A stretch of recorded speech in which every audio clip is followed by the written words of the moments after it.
In the rural-turned-suburban enclave of Briarwood Bluffs lived Samantha Leigh, an environmental scientist and mother of two. Her modest home sat on the highest point in the community, where the breeze never stopped blowing.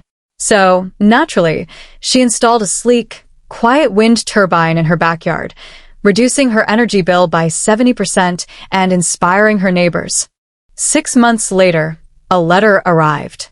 From Briarwood HOA. Subject: Unauthorized structure in violation of Covenant 12.7. Immediate removal required. Samantha blinked. Unauthorized. She had city permits, engineering certifications, and noise compliance documents. HOA President Marcus Denton, a retired businessman with a love for order and spotless lawns, arrived at her doorstep with a clipboard. Miss Leigh, your turbine violates our sightline rules. Samantha reviewed the HOA's covenant and noticed something fishy.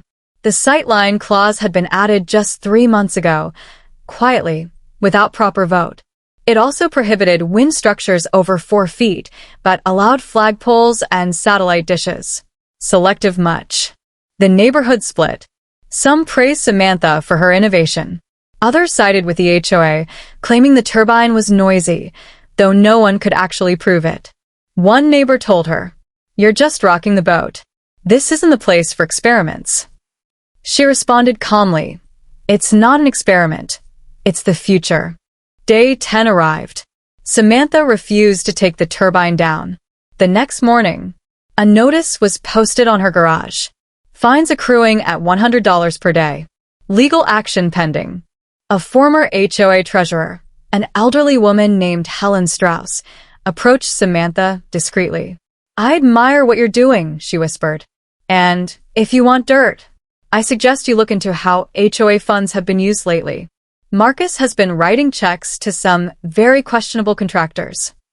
Samantha filed a request under the State HOA Transparency Act, and what she found was outrageous. $40,000 spent on landscape consultation with no receipts. Payments to a company called Bravix Maintenance, owned by Marcus's cousin. HOA board vote logs with missing signatures. Samantha filed a formal complaint with the State Department of Consumer Affairs. 2 weeks later, an auditor arrived, clipboard in hand, badge visible and serious. Marcus tried brushing it off. "It's just one angry homeowner." The auditor replied, "We've had multiple reports this year. This one triggered an investigation." Word spread fast. Neighbors who once criticized Samantha now questioned everything. Where was their money going? Why weren't votes documented? Why did only Marcus's friends win contracts? A group of residents started a petition. Remove the current HOA board. Investigate all finances. 3 months later, the state released its findings. Over $150,000 misused over 4 years. Conflict of interest violations. No legal basis for the turbine ban. Multiple state code breaches.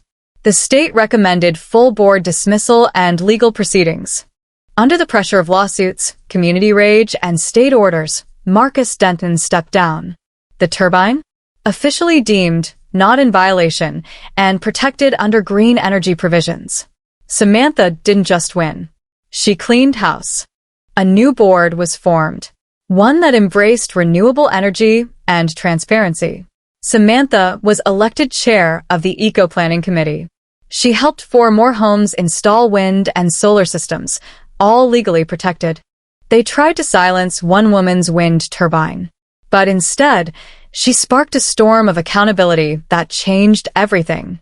Because when truth blows in with the wind, no wall of red tape can hold it back.